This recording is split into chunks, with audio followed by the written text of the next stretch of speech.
Live from New Delhi, you're watching DD India News Hour, India's voice to the world. I'm Preeti Kaur. Coming up in the next 1 hour, India's Prime Minister Narendra Modi emplanes for US Quad and Summit of the Future bilateral meet with President Biden, and much more on the agenda over the next 3 days. Sri Lankans vote in a tightly contested presidential election on Saturday, crucial for the island nation's economic recovery. United Nations Security Council meet over the pager blasts in Lebanon, warns that the violence could escalate into devastating conflagration. Kicking off the sprint to election day, first in-person voting begins for the US presidential contest in some states. Also, Kamala Harris slams Trump for hypocrisy on abortion rights. And India lead by 308 runs at the end of day 2 of the Chepauk Test after Bumrah and company dismissed Bangladesh cheaply.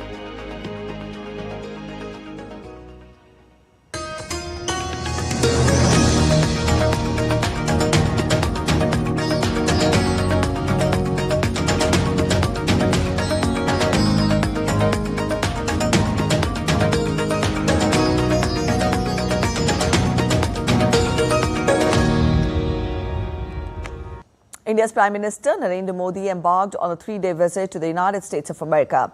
Meeting with the US President Joe Biden is the first thing on his agenda on Saturday, during which both leaders will discuss issues of mutual importance as well as issues related to global and regional development. On Saturday, Prime Minister Modi will also take part in the Quad Summit, which will provide him with an opportunity to interact with Prime Minister of Australia Anthony Albanese, Prime Minister of Japan Fumio Kishida, along with President Biden on pressing global issues Indo-Pacific, including the situation in Ukraine. The Prime Minister will participate in the UN Summit of the Future at the UN headquarters in New York on Monday. In his departure statement, Prime Minister Modi said, and I quote him, "The Quad Summit has emerged as a key group of the like-minded countries to work for peace, progress and prosperity in the Indo-Pacific region. Meeting with President Biden will allow to review and identify new pathways to further deepen India-US comprehensive global strategic partnership. Eagerly looking forward to engaging with the Indian diaspora and important American business leaders who are the key stakeholders and provide vibrancy to the unique partnership between the largest and the oldest democracies of the world. The Summit of the Future is an opportunity for the global community to chart the road ahead for betterment of humanity."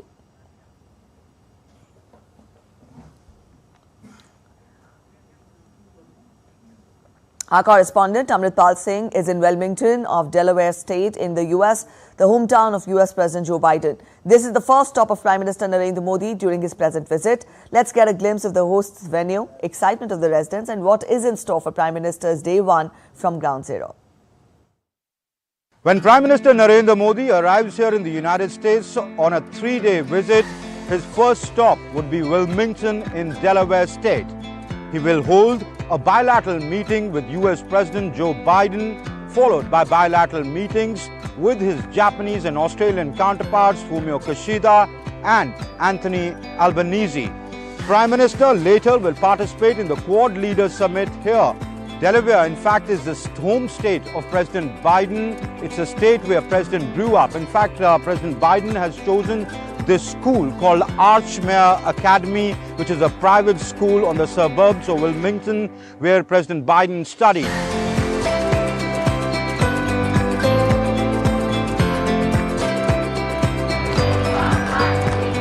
This is really awesome because this is where President Biden studied, and now such a big thing is happening here.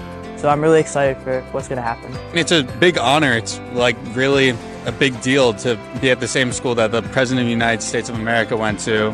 It gives me a lot of pride and honor that my school is chosen. The 4th in-person Quad Summit will review the progress achieved by the grouping over the past 1 year and set the agenda for the year ahead to assist the countries in the Indo-Pacific to meet their developmental goals and aspirations.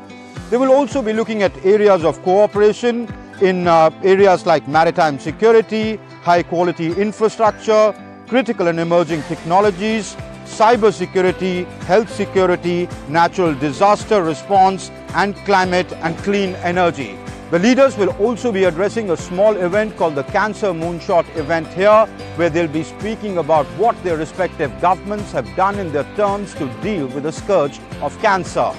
In fact, President Biden is hosting this meeting here in his school to give it a personal touch, as this will be his last meeting. In fact, both for him and for Prime Minister Fumio Kishida, as they are hanging their spurs later this year. With cameraman Kuldeep Sharma, this is Amritpal Singh for DD India in Wilmington, Delaware. All right, our correspondent Shubhendu Ghosh joins us from New York. Shubhendu, take us through the significance of Quad Summit and also Prime Minister's bilateral engagements. This is the 6th time that the Quad leaders are meeting one another, the 4th in-person summit of Quad. In the recent years, we've seen that Quad has successfully expanded its domain and scope beyond the traditional security infrastructure of the Indo-Pacific. Today, it encompasses development partnership in a wide array of areas, focusing on the key need areas of the Indo-Pacific, whether we talk about health ecosystem, whether we talk about emerging technologies. The area of space is also in focus. Infrastructure is a significant area of cooperation. All these areas are listed in the priority areas of the Quad leaders. As far as bilaterals are concerned, there are a number of bilaterals listed. What we can confirm is the bilateral between Prime Minister Narendra Modi and US President Joe Biden. It will be taking forward the close partnership between the two democracies. We know that the United States is India's biggest trading partner, a trade volume of around $190 billion. US is also an important source of FDI for India. Also, India has made significant investments, created many thousands, 100,000 jobs in the United States as well. It is a very dynamic partnership and friendship. There are strategic aspects to it as well. It's a close defense partnership as well. All these areas are expected to be deliberated and taken forward when US President Joe Biden and Prime Minister Narendra Modi meet across the table. All right, Shubhendu, also tell us what is on the agenda in the Summit of the Future, which the Prime Minister will be attending. Well, the Summit of the Future is coming at a very critical time in the current geopolitics. The whole idea of organizing a summit like this at a point at present is that a lot of collective promises, whereas sustainable development is concerned, climate mitigation is concerned, ensuring peace and security in different parts of the world is concerned, ensuring reform of multilateral institutions such as UNSC is concerned, these promises have not been kept. And this is a time for the world leaders to do some sort of retrospection on the direction in which the international community is moving, and if a certain positive course correction can be done. And that is really at the heart of the Summit of the Future. These multifaceted issue which is going to be impacting the generations ahead, whether we talk about climate, where the emissions challenge has not been tackled with transfer of technology, supporting developing countries, mitigate the challenge of climate change. Those promises have also not been kept very well. Peace and security, there are conflicts raging on as far as Ukraine and Gaza are concerned prominently. There's been no successful breakthrough as far as ensuring ceasefire is concerned. In fact, the conflicts don't seem to be moving towards any sort of peaceful conclusion at all. Reform of multilateral institutions such as UNSC has been a long pending demand of organizations. The UNSC represents a reality which is more than 75 years old, and that is the reason for leaders to meet now and find a path which can lead to a sustainable future as they address these critical challenges. All right, thank you so much, Shubhendu, for joining in with those details. And the Summit of the Future will be held on 22nd and 23rd of September in the UN General Assembly in New York. Prime Minister Narendra Modi will address the summit on 23rd of September. The event aims to discuss multilateral solutions for global challenges and will produce an agreed document on the Pact for the Future. DD India's Amritpal Singh reports from the UN headquarters in New York. United Nations, the apex global body which has often been criticized for failing humanity to address its current problems.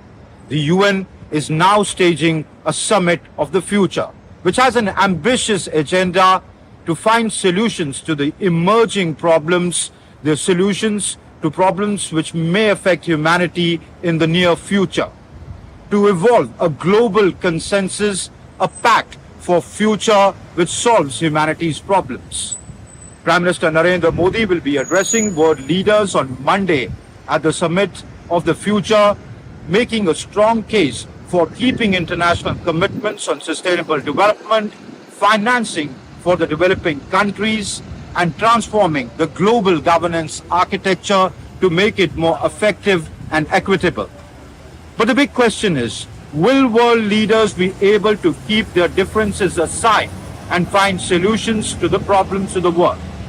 But despite the cynicism, it is a welcome step by the UN because, as the Mahatma once said, the future depends on what you do today. With cameraman Sumit Naudyal, this is Amrit Pal Singh for DD India at the UN headquarters in New York.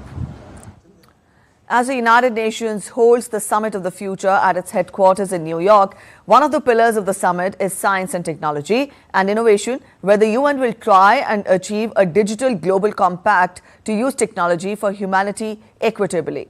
Let's listen in to 6-year-old Ranveer Singh Sachdeva, the youngest participant at the UNGA Summit of the Future. As the United Nations holds the Summit of the Future here at the UN headquarters, one of the pillars of the summit is science and technology and innovation, where the UN will try and achieve a global digital compact to use technology for humanity equitably, to have youth participate in it. I have with me one kid who's not even a youth, he's just a 6-year-old child, Ranveer Sachdeva, who's traveled all the way from Delhi here in New York to participate in the Summit of the Future. He's written a book on AI. Ranveer, thank you very much for speaking to us. First of all, tell us, why are you here? So I'm here traveling from India to, and I'm the world's youngest participant in the Summit of the Future, which is a part of the UN General Assembly. It mainly targets on how youth can impact the AI world for world peace. So I'm here to attend the Summit of the Future. Okay.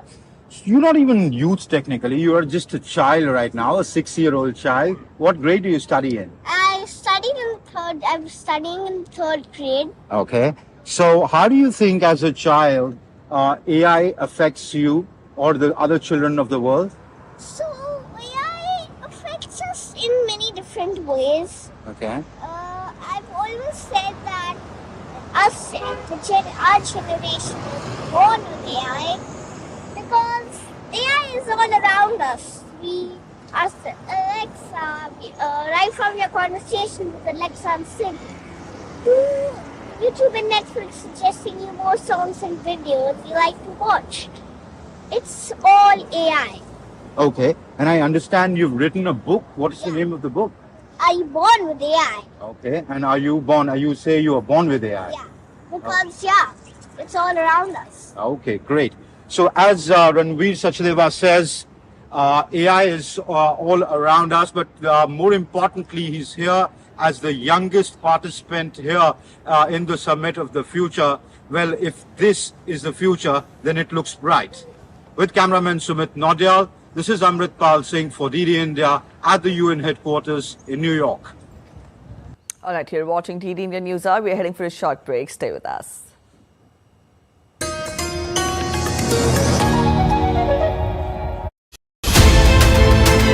We are looking at new and emerging dimensions in India's most important strategic partnership with the United States. From Washington's standpoint, India, I would say, is a rising part of our economic portfolio looking globally. It's now one of our 10 largest trading partners. And again, if any company has got offshore R&D and IT, it's probably coming first to places like Bangalore and Hyderabad. What we've seen just in the last couple of years is a shift away from transfer of technology, of selling things to India, and of exercises, which are all great and they're fundamental, but we are now moving actively into interoperability.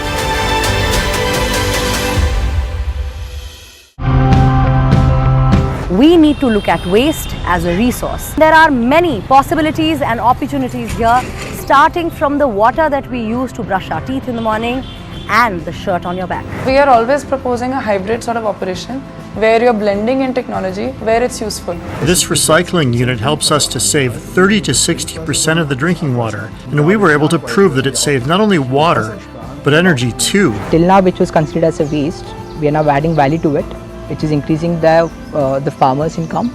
At the same time, it's raw material for a different line of production as well. I rework materials and use them to make carpets and other items. You could say we're recycling the fabrics.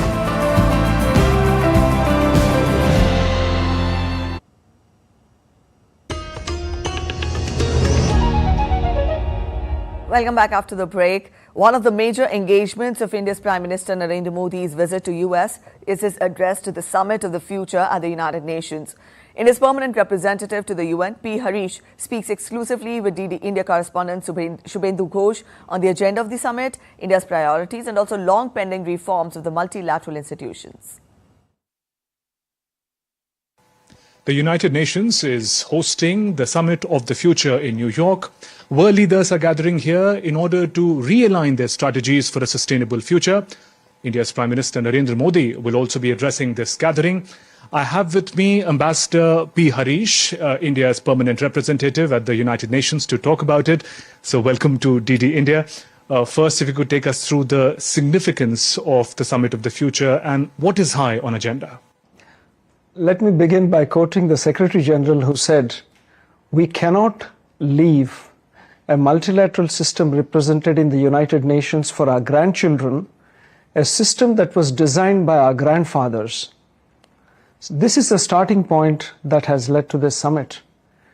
After 2 years of the pandemic and 2 years of crisis and wars, there is a sense of despondency that the multilateral system and the development goals that we have set for ourselves are not functioning. We don't have a system that is fit for purpose. With this in view, the focus has been, what can we do to reboot the multilateral system, to make it fit for purpose to deliver development to the world's majority?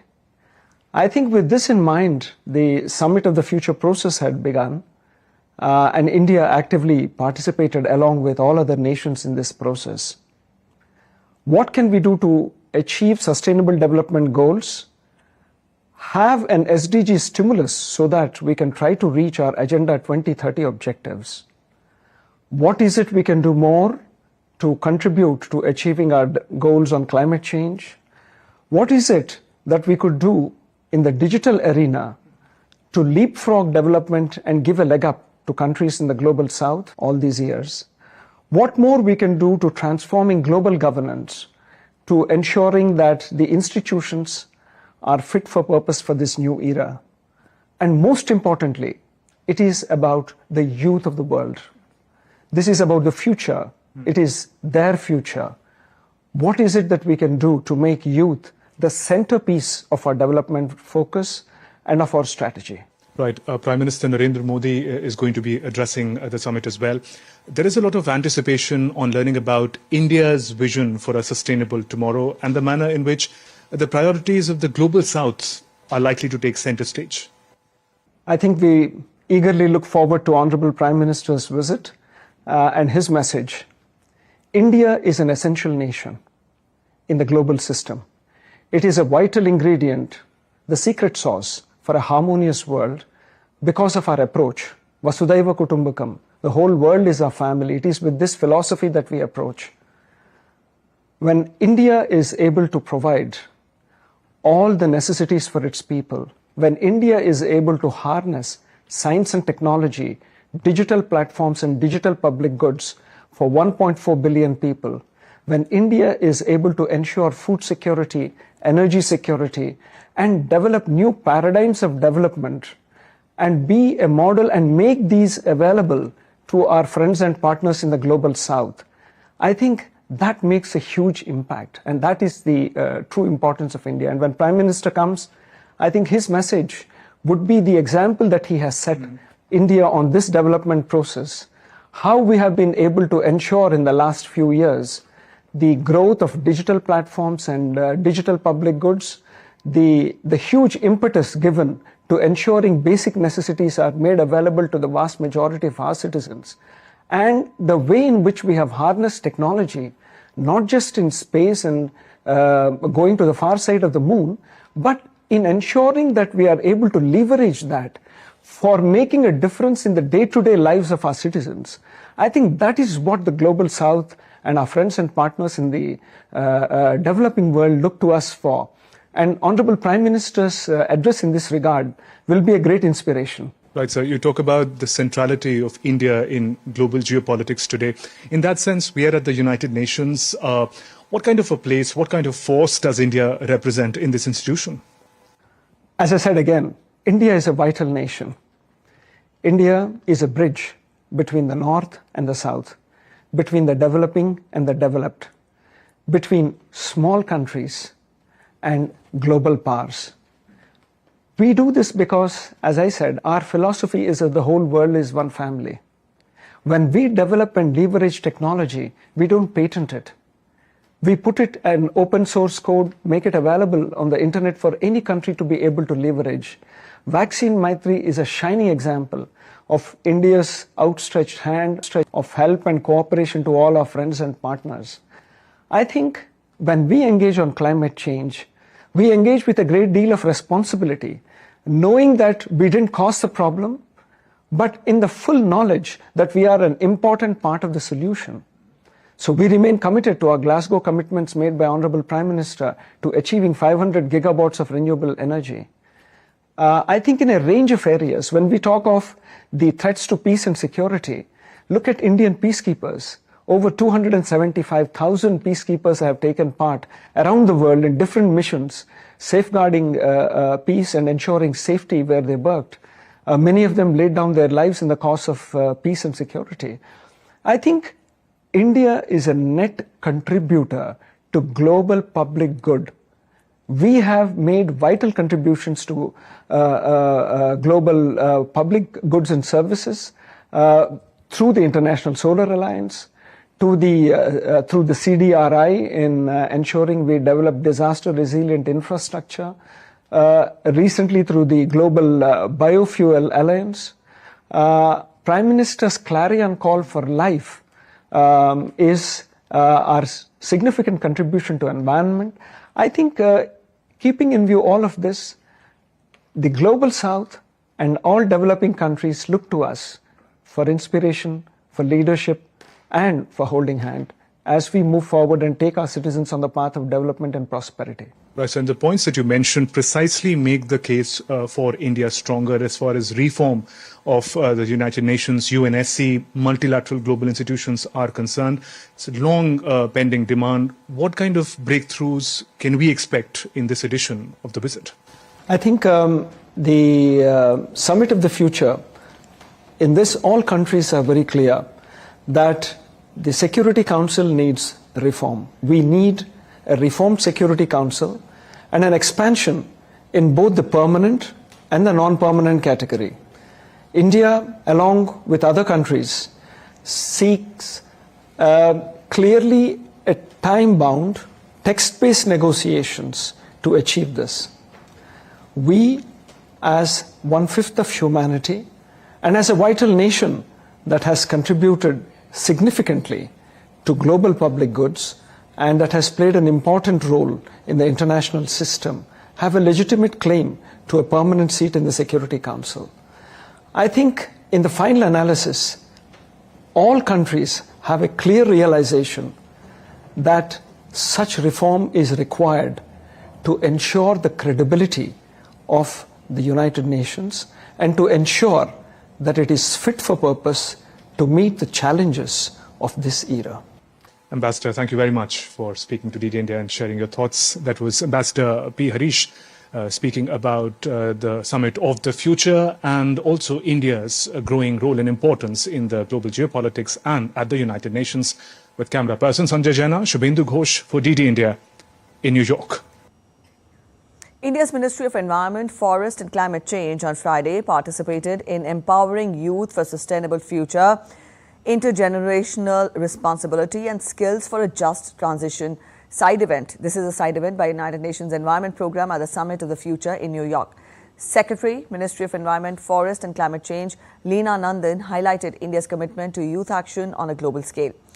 Through Mission Life, India is promoting eco-friendly lifestyles and creating green jobs. We would have reduced annual global emissions by 2 billion tons by 2030. So this is such a significant step that would actually resolve a lot of the issues that are facing us today on the climate change scenario. As our Prime Minister had said, too often discussions of climate change are reduced to an argument about emission cuts. But we are more likely to succeed if we offer affordable solutions, not simply impose decisions. And it is for the same reason that I call for a change in lifestyles, because emission reduction that we seek will be the natural outcome of how we live and how we work. Troops of Indian and US armies carried out multiple drills during the ongoing exercise Yudh Abhyas in Mahajan firing range in Rajasthan. The exercise aims to strengthen interoperability and foster greater synergy between the two forces.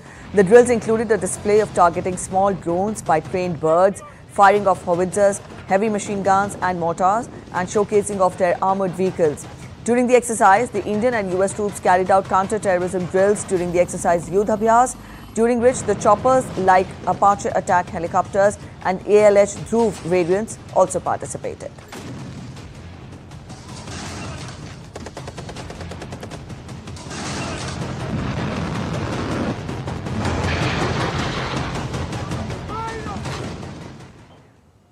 Millets are one of the healthiest options that need more space on the menu. Flavors of Shri Anna, Sehat or Swat Ke Sang, a 13-episode show produced by Doordarshan, promotes millet-based recipes to boost nutrition awareness, and it was launched at the Global Food Regulators Summit 2024. DD India's Anil Thomas has the details.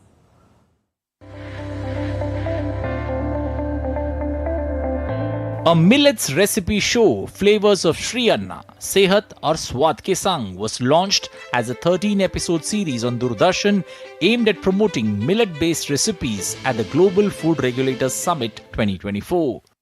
3 renowned chefs from India will showcase to the world 26 recipes with millets in the 13-week program. We are trying to cover all the states of India. I'm from Rajasthan. So in Rajasthan, usually we use bajra and jowar. So I am keeping that in mind. I'll putting these recipes which include bajra and the jowar.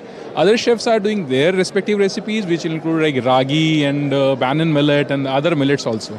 That would be a great show. This initiative seeks to boost nutrition awareness and highlight the healthy benefits and versatility of millets in everyday cooking. I'm so happy actually. I was looking that people want to do something on millets. It is new for them, but they don't know how to cook. And these all 26 recipes are going to be very, very from Indian states and union territories that excelled in the State Food Safety Index felt that millets or Shri Anna, which began as a poor man's grain, has today gained importance, and the benefits of millets are being highlighted everywhere, and this program will benefit all. We are very much excited because in Gujarat also we have a lot of tribal area and tribal districts, and they're producing a lot of millets. Ragi hai, banti hai, bajri hai. So I think we are very much excited to learn and see this upcoming series of the Doordarshan. Yeah.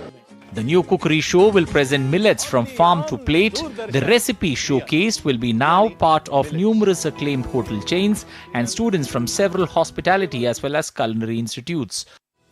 With a selection of millet-based dishes, a fusion-based approach to the platter helps reconnect our daily meals to the roots of our traditional cuisine. Anil Thomas, DD India, New Delhi.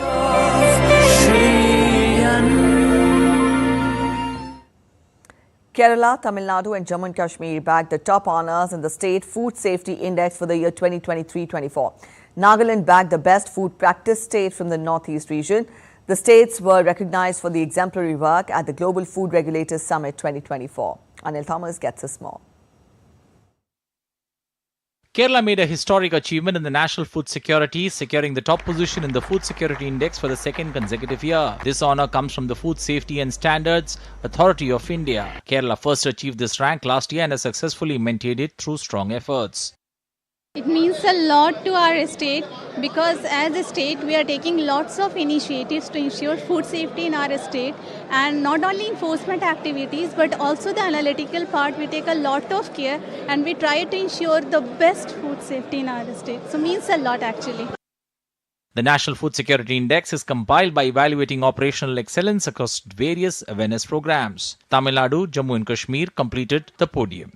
Because this UT of J&K is a very small place, and getting this recognition from the FSSAI is really a great achievement for us. Our Commissioner of Food and Drug Administration has tightly worked and followed up with the team, and successfully we have achieved the Food Safety Index 3rd position all over India. It's a great moment for all of us. Gujarat too got a special mention and award for the best food practices. Nagaland backed the honours from the Northeast region. Recognition reflects the support we get at all levels, right from political level, the government level, the department level, and right down to the district health authority level. And we are very glad, we are very proud. In fact, we are humbled and motivated to do better in the days to come.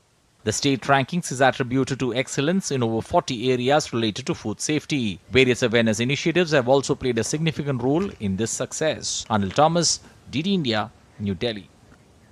We're heading for a short break. You're watching DD India News Hour. Stay with us.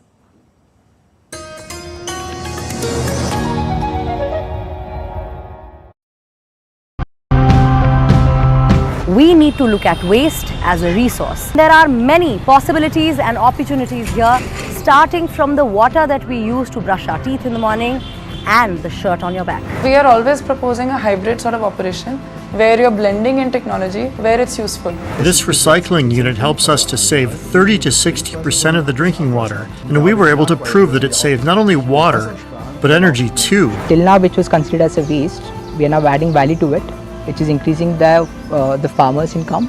At the same time, it's raw material for a different line of production as well. I rework materials and use them to make carpets and other items. You could say we're recycling the fabrics.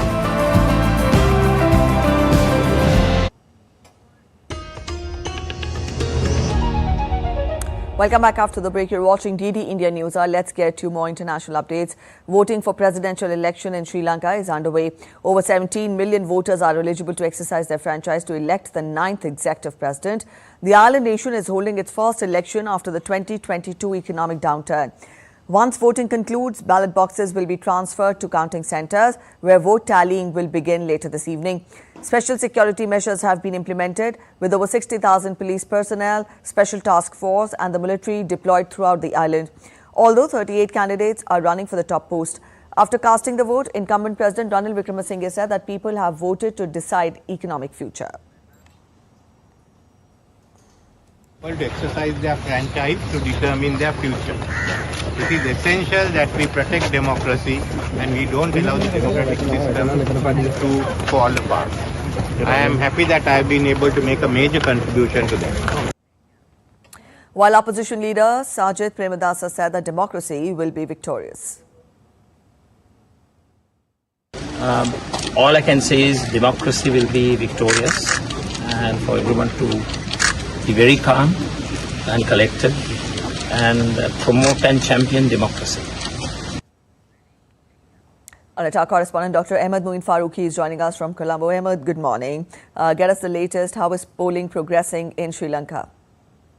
Good morning, Preeti, and good morning to all of our viewers. Currently, I'm at one of the polling stations. Yes, polling is happening here in Sri Lanka at over 13,400 polling stations. And people have been lining up at the polling stations right from morning from 7 a.m. So far, The incumbent president as well as leader of opposition, they have already cast their votes. In fact, NPP leader has just cast his vote at the station where I am right now in. They have talked about, protecting the democracy, and they have made an urge to all their supporters to maintain calm and protect and promote the democracy as well. Yes, as of now, people are coming here and they have been casting their votes. It has been a peaceful election so far, and it appears that it will remain so till the end of the polls. The counting will commence later on in the evening, and the Election Commission has said that by tomorrow, the results should be out, even if it goes into the second round of counting. Preeti. All right, so the results are expected to be out by tomorrow. Thank you so much, Ahmed, for joining in with those details. On to more news. Israel killed a top Hezbollah commander and other senior figures in the Lebanese movement in an airstrike on Beirut on Friday. The strike is part of Israel's intensified military campaign aimed at securing the volatile area along the Lebanese border. Eyewitness footage reveals the aftermath: damaged buildings, streets littered with debris and fallen power lines. The Israeli military confirmed that Aqil and key members of an elite Hezbollah unit were killed in the attack, marking a significant turning point in the year-long conflict between Israel and the Iran-backed group. Tens of thousands have been evacuated from both sides of the Israel-Lebanon border since Hezbollah began launching rocket attacks on Israel.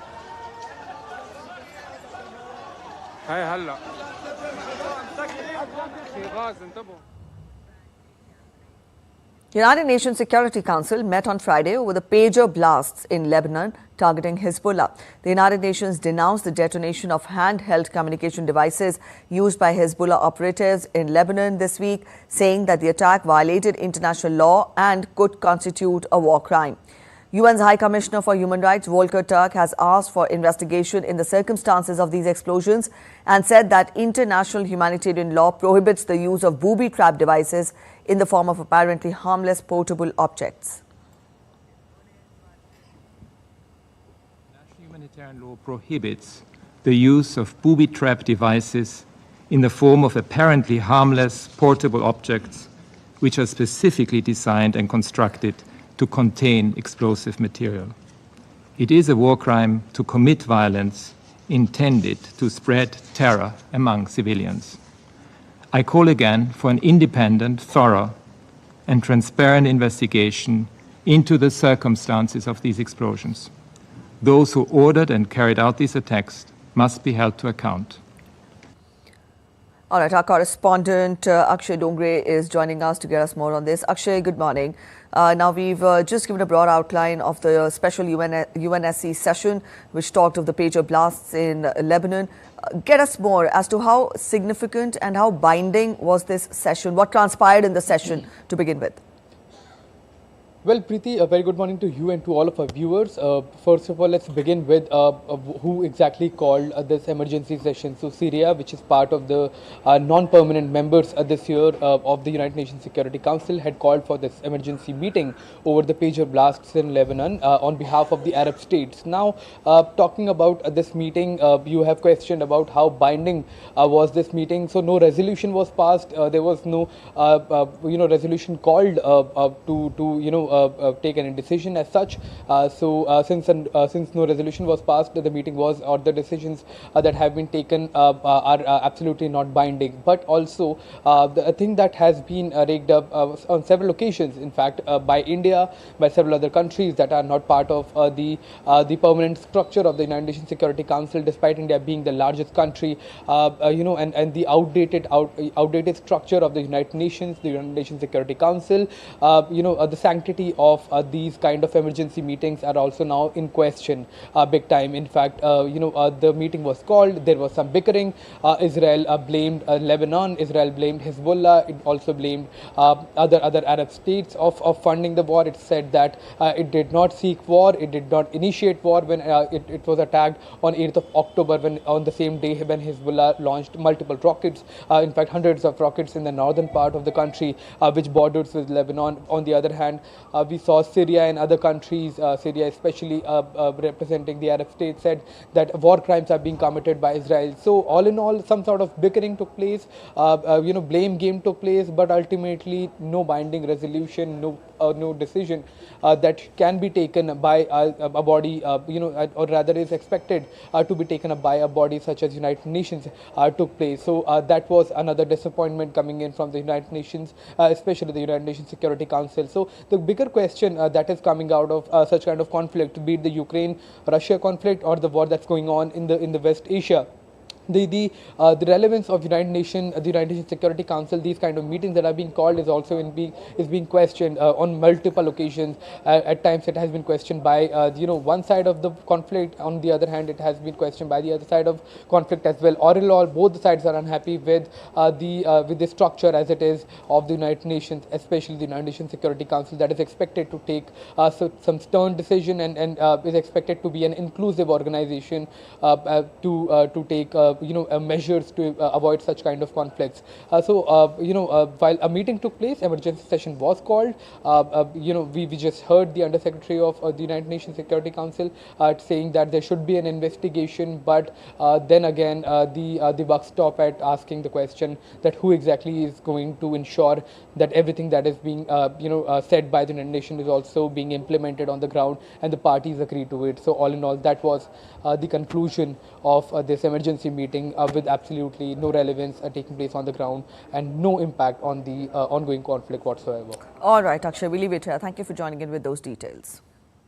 US President Joe Biden on Friday expressed hope for a Gaza ceasefire, insisting that reaching a deal remains realistic.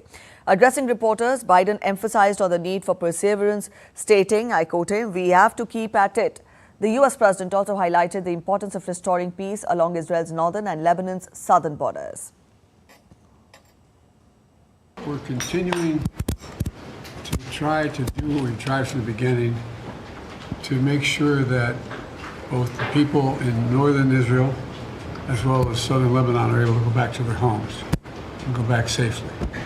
And the Secretary of State, Secretary of Defense, our whole team is working in the intelligence community to try to get that done. We're going to keep at it till we get it done, but we've got a way to go. Americans began casting their first in-person votes on Friday in a presidential election less than 7 weeks away. Now, these Democratic supporters in the Midwestern state of Minnesota were out early to make sure that their voice was counted in the tight presidential race. Voters in Minnesota, South Dakota and Virginia can now go to the polls in person, while Minnesota and South Dakota voters can also mail in their ballots. Minnesota is the home state of Democratic vice presidential candidate Tim Walz.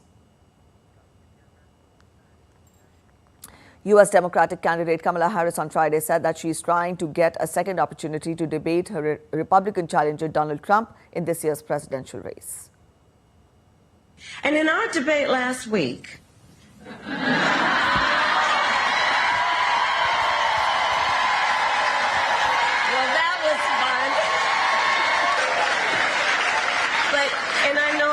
here paid attention to the words, though. The words, right? I'm trying to get another debate. We'll see. But in our debate last week, remember when he said everyone wanted Roe v. Wade to be overturned?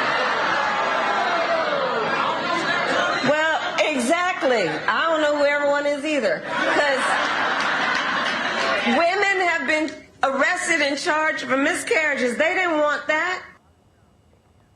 Harris also defended abortion rights and said 1 in 3 women in America lives in a state with Trump abortion ban. 1 in 3 women in America lives in a state with a Trump abortion ban. Think about that. When you compound that with what has been long-standing neglect of women in communities with a lack of the adequate resources they need for health care, prenatal, during their pregnancy, postpartum. Think about that. And these hypocrites want to start talking about this is in the best interest of women and children. Kamala Harris warned of the consequences of another Donald Trump presidency at a rally in Wisconsin on Friday, calling Trump an unserious man. Harris stated that he had no plans on issues that matter to American citizens. Now, Donald Trump, well, he has a different plan. And in many ways, you've heard me say before, he is an unserious man. But the consequences of putting him back in the White House are extremely serious. Extremely serious. Just Google Project 2025. By the way, can you believe they put that thing in writing? I mean, they put it in writing, they had it bound, and they handed it out. And if you get your hands on it or just Google it, let me tell you, it's a detailed and dangerous blueprint for what he will do if he were elected president again. The Georgia State Election Board ordered the counties on Friday to hand count the votes in the U.S. presidential race. Georgia's Elections Board voted 3-2 to require the hand count despite the objections of state officials and poll workers. The move is favored by right-wing officials in the battleground state who claim the rule will prevent miscounts. While hand counting of ballots is common in many countries, including the UK, it is extremely rare in the U.S. elections. The rule passed on Friday requires 3 poll workers in each of the state's 6,500 voting precincts to begin counting ballots on the election night. A quick break ahead. Stay with us. We'll get to more sports updates.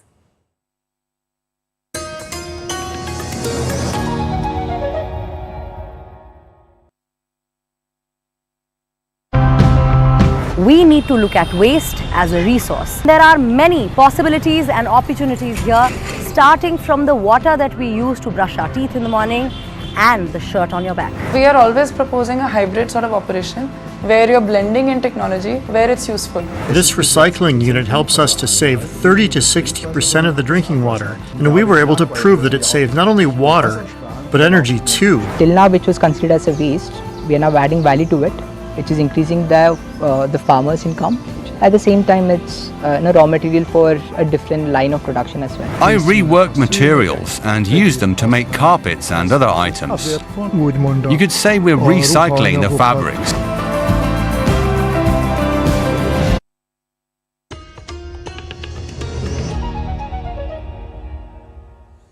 Welcome back after the break. You're watching DD Indian News Hour. Let's get to updates from the world of sports now. Shubman Gill and Rishabh Pant continued India's steady march on day 3rd also.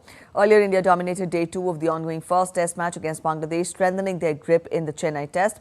India finished at 81 runs for 3 wickets at stumps on day 2 in their second innings, taking a lead of 308 runs. Shubman Gill was unbeaten on 33, while Pant was on 12 runs. Earlier in the day, Indian bowlers blew away Bangladesh's top order for a paltry total of 149 runs, with Jasprit Bumrah being the leader of the attack, taking 4 wickets. Also, Akashdeep Singh and Ravindra Jadeja contributed 2 wickets apiece. Shakib Al Hasan was the highest run scorer for the visitors with 32 runs.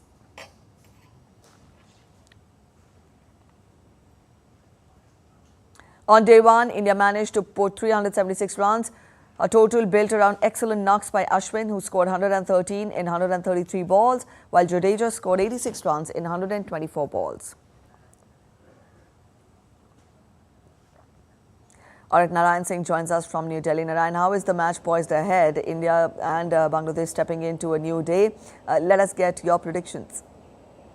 Preeti, good morning, and we know that the day 3 of any test match is the deciding and the moving day. Yes. And as we saw the day 1 where it was a seesaw battle, and day 2 was a one-way traffic for India, the way Indian bowlers bowl and the kind of batting Ashwin and Jadeja did on day 1, and that continued on day 2 also, where they extended their lead. But now the match is in complete control of the Indian team, and the lead is above 350. And right now the kind of batting Rishabh Pant and Shubman Gill is doing, Shubman Gill has already crossed the half century here, and also we saw that the Rishabh Pant approaching towards its half century, and definitely the things are in complete control. And the kind of cricket displayed by the Indian team here, definitely they set the benchmark benchmark. Already they created history.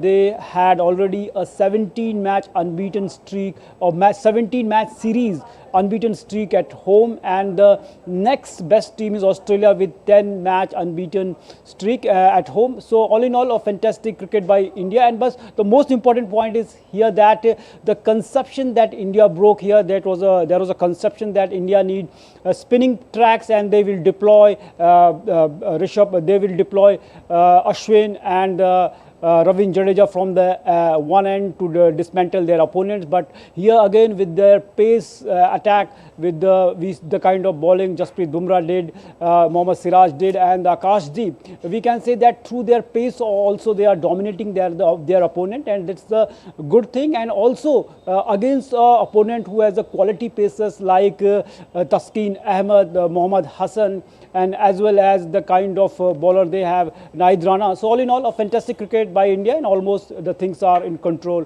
of the Indian cricket team. All right, most things in control of the Indian cricket team. Thank you so much, Narayan, for joining us with that outlook.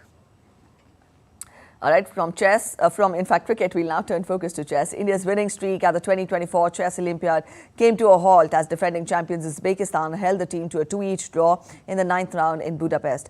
D. Gukesh, R. Pragananda, Arjun Ergaizi and Vidit Gujrati all drew their respective games, keeping India at the top of the points table.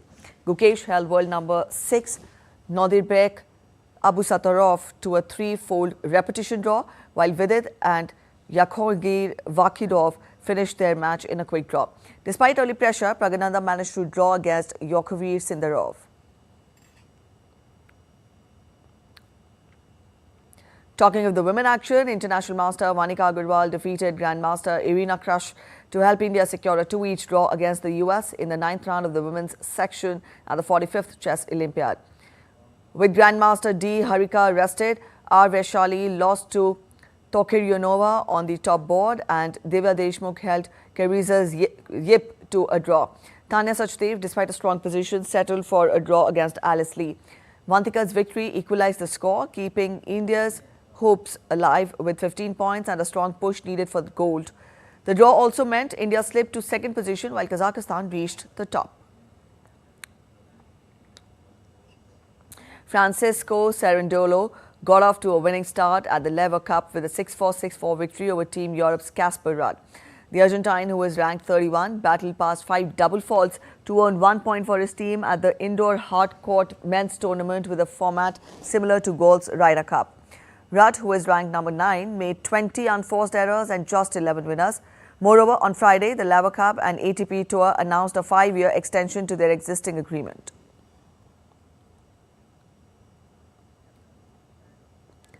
Stefanos Tsitsipas leveled Team Europe with Team World at the Lever Cup by beating Thanasi Kokkinakis 6-1, 6-4 in the Lever Cup.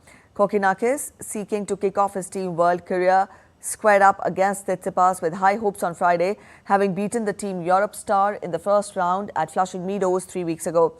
But Tsitsipas, after his defeat to the much lower-ranked Kokkinakis in New York, bounced back in Berlin to beat the Adelaide man 6-1, 6-4. It was an important win for Team Europe as they were beaten in the opening round of the event thanks to Francisco Cerundolo of Argentina. As Indian Prime Minister Narendra Modi is en route to US to take part at the 6th Quad Summit and the UN Summit of the Future to put India's perspectives at both the summits, let's take a look at what briefly Prime Minister's visit has in store.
All right, with that, we end this edition of DD India News Hour. But let us know your thoughts on the news of the day.